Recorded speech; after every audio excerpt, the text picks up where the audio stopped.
Hello and welcome back to the KCC channel. I'm Rob and I hope you are having a wonderful day today. Today, we're jumping into some malicious compliance. Before we start, if you're new here, make sure to hit that subscribe button. It's completely free and I'll talk my wife into baking you some cookies. Alright, our first story today comes to us from QuixiQuirk. No calls and I can't leave the floor? Okay, let's jump right in. This story harkens back to ye olden days when Blockbuster and Hollywood Video were the things to do on a family-friendly Friday, and cell phones were still something most people didn't really consider necessary, aka the 90s. I took a job at a video store near my house. It was a small family-owned store with 3 different branches in town. The job was wonderful. I loved movies and games. It was close to my residence and school. I even got free video rentals and a discount from the sub shop next door. The video store was located in a beautiful old building from the 1920s. It had marble stairs and a really amazing cage elevator that led up to the storage and employee lounge. The job was perfect for me. The hours were flexible, the pay was decent, but the one drawback to this was my supervisor. Let's call her Amanda, because that was her name. Seriously, screw Amanda. Amanda was on the older side and seemed to not be content with how her life had turned out. As a result, she took all of her frustrations out on anyone she could, especially those people who she worked with who happened to be younger. If you were a college student like myself, you earned a special extra helping of disdain from her. I mean, really, how dare you decide to actually have aspirations of making more than $7.50 an hour?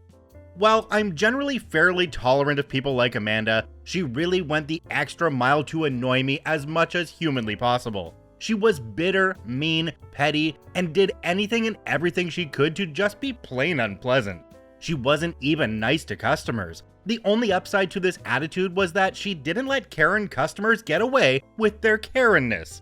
I might have been able to take more if she happened to be particularly knowledgeable or good at her job. She was neither, and only appeared to have the job because of good old nepotism. She was the daughter-in-law of the owner. She knew nothing about movies or games or gaming systems or anything we rented or sold.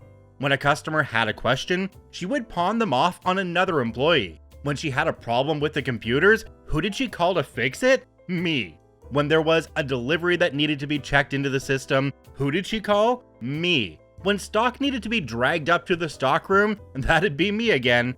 Any unpleasant task that came up, she would always try to give it to me. Generally, she hid in the back watching TV or talking on the phone, which did tie up the store's landline for literally hours, or doing anything and everything she could to avoid doing her actual job. When I brought up Amanda to Ken, the owner, he simply sighed and gave a pained look and asked me to just try to bear with it and stay out of her way if I could. I got the distinct impression that Ken didn't much care for her either, but she was his daughter-in-law. He did his best to make sure I wasn't scheduled to work with her, but at least once a week, I had to work with this paragon of kindness and light. One day, I was on the phone with a customer discussing the late fees on their account when Amanda wanted to make a call. This resulted in Amanda ripping me a new one in front of an entire store of people. It was a Saturday and we were packed to the rafters. She was yelling so loudly that the woman on the phone asked me if we were being robbed and whether she should call the police. Before I could answer, Amanda yanked the phone out of my hand and slammed it into the cradle. "You are never ever to be on that phone, you understand me?" While I was desperately aching to headbutt her, I bit my tongue, took a deep breath, counted to 10. When that didn't work, I counted to 20, then 50. Instead of telling her I hoped that she'd be ravaged by rabid wolverines, I simply smiled and said, "All right." This seemed to annoy her even more than if I'd gotten angry. She stormed back to the office, and I took a stream of customers, all of whom asked me if I was okay, and one offered suggestions on how to dispose of a body. I appreciated the suggestions, but I had plenty of my own ideas, and while evisceration with a pair of rusty safety scissors might be a fulfilling immediate solution, it probably wasn't good for my lifetime goals, unless those goals involved a jail cell and becoming overly acquainted by a thick woman with one eyebrow named Big Betty. Instead, I checked it off in my big book of voodoo curses and hoped I would have a chance to pay Amanda back for her thoughtful gesture of embarrassing me in front of half of the metropolitan area. Still, there were a few more pieces to be laid out from my malicious compliance, and Amanda wouldn't disappoint me.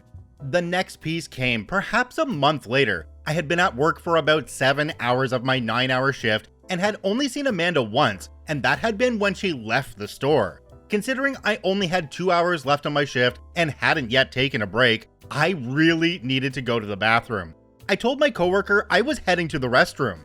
This was, however, apparently not in keeping with Amanda's view for the universe. She actually began to bang and kick the bathroom door, demanding I come out.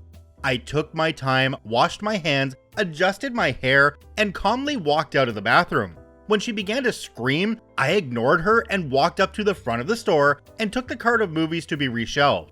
She grabbed the front of the cart and swiped the movies off of the top. She then informed me of my questionable parentage, told me that I like to passionately hug mothers, and that I was a female dog.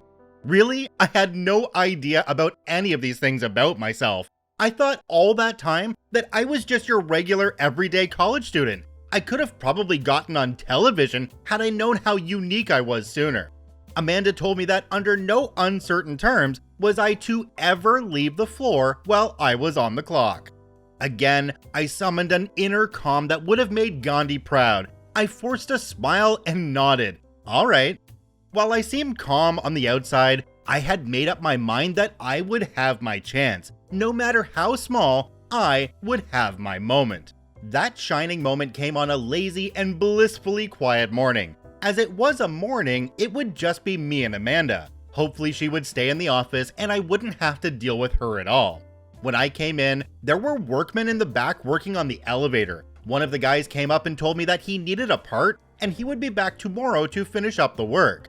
Annoying, as I would now have to schlep armfuls of heavy tapes up the stairs, but it wasn't the end of the world. The light of my life arrived a few hours later without a word to anyone.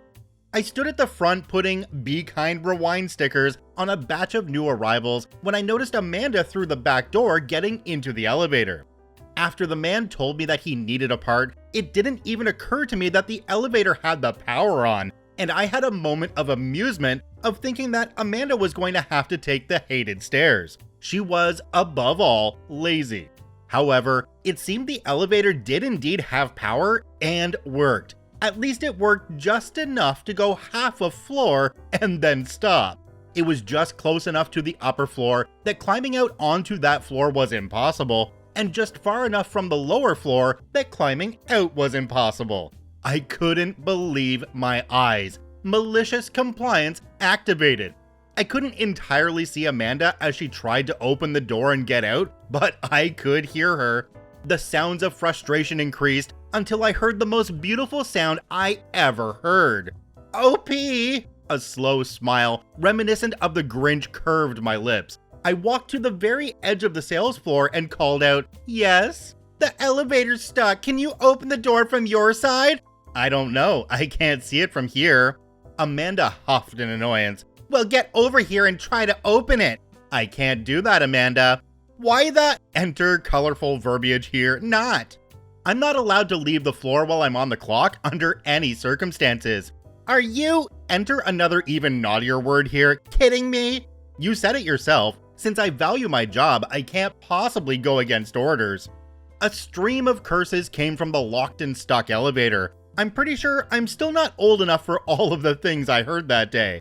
"Call maintenance. The number should be in the office." Trying to sound as innocent and sympathetic as I could possibly manage, while also trying not to burst out laughing. "I can't do that either. I'd have to leave the floor to go to the office." "You think you're real—" So many naughty words. "Funny, don't you?" "I don't know what you mean." "Call Ken then. I know you know his number." "Well, I would, but I'm not allowed to use the phone, remember?"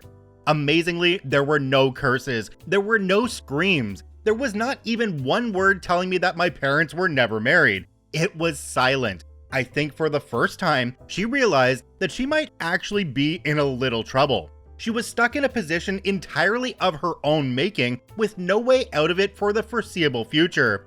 "OP, please, just get me out of here." "I'm sorry, Amanda. I'm just following orders." All pretense of niceness was dropped as she proceeded to inform me of all my imagined faults, and those of my parents, friends, and any other relations I might have or think to have in the future. Then she sealed her fate. She yelled at me that I was fired. In truth, I really only planned on letting her stew for a few minutes, but after that, nah. I'm fired? Okay then, I guess I'll head home.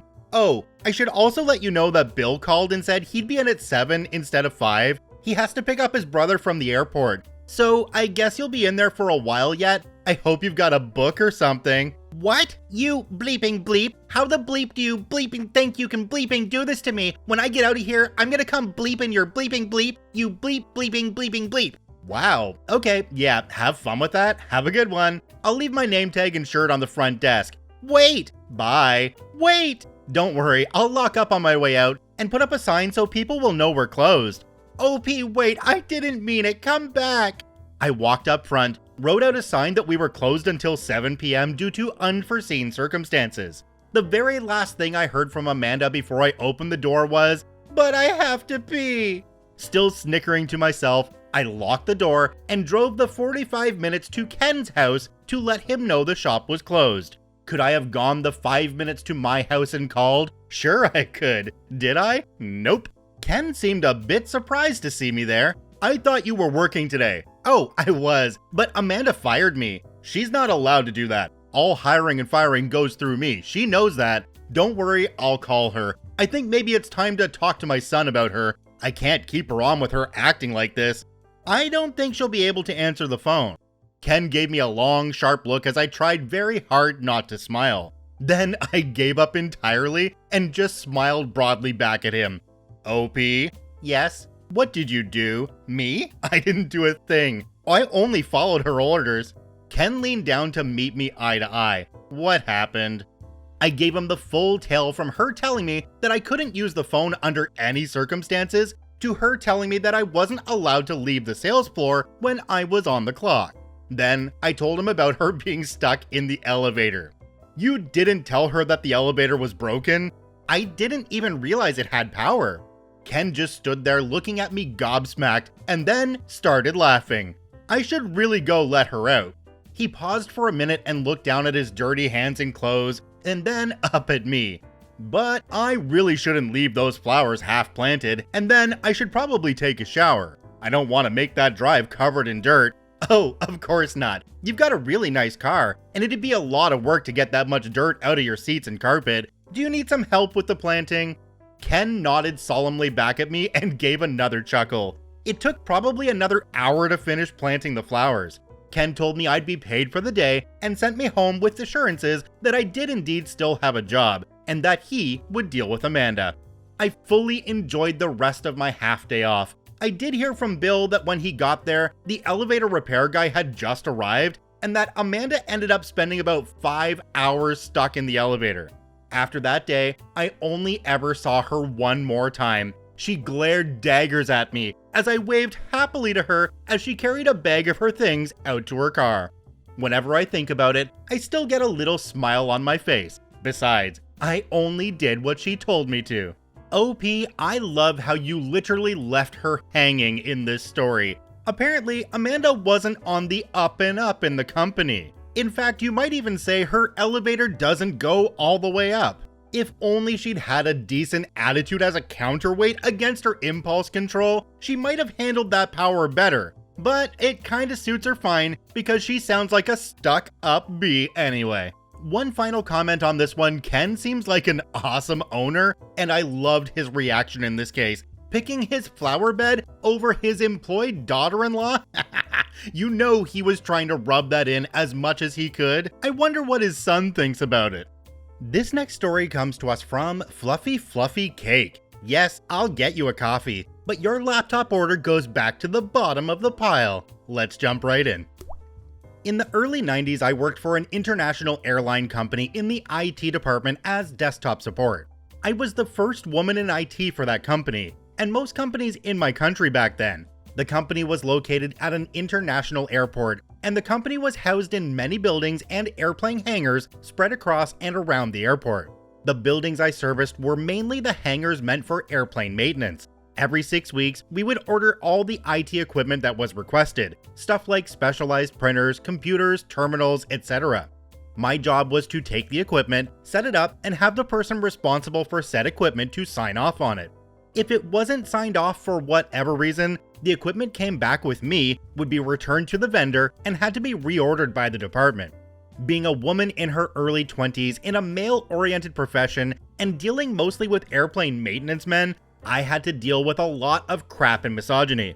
From snickering men having set up their computers I was supposed to service with hardcore adult material screensavers, to men refusing to let me touch their computers and demanding I get a male colleague to do it.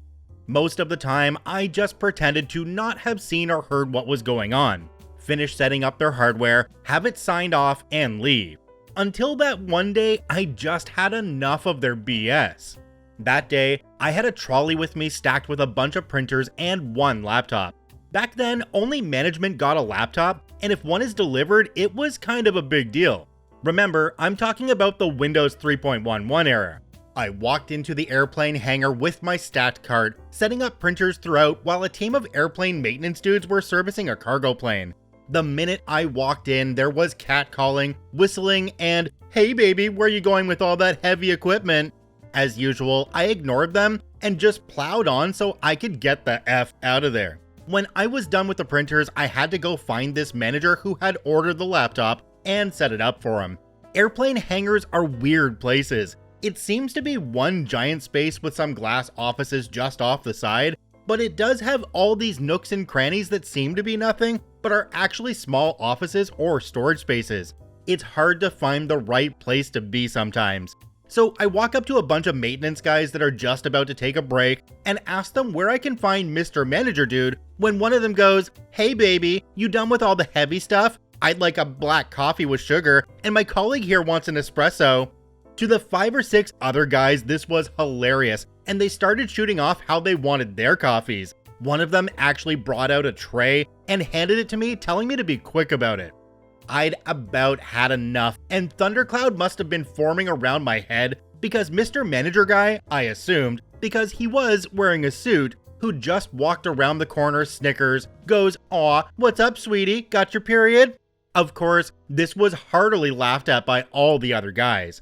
I asked Mr. Manager Guy if he wanted coffee too, and which kind.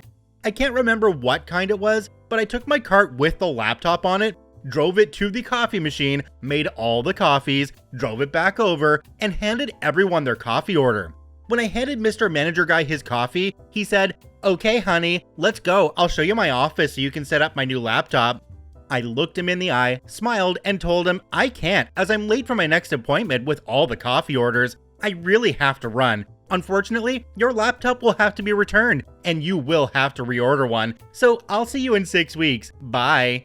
Of course, he tried to tell me he really needed that laptop now, and the coffee thing was all in good fun, and I shouldn't be so sensitive, blah blah blah. When I just kept on walking with my cart, it turned ugly pretty soon. I was a B, and he was going to have me fired. Did I have any idea who he was, etc.? I just silently chucked everything in the car and drive off with him screaming after me. He did try to get me fired, but my manager had my back and made sure his reorder was delayed a few times to teach him a lesson. When I finally delivered his laptop 4 months later, he was very respectful though. Unfortunately, it wasn't the last time I had to deal with this kind of crap.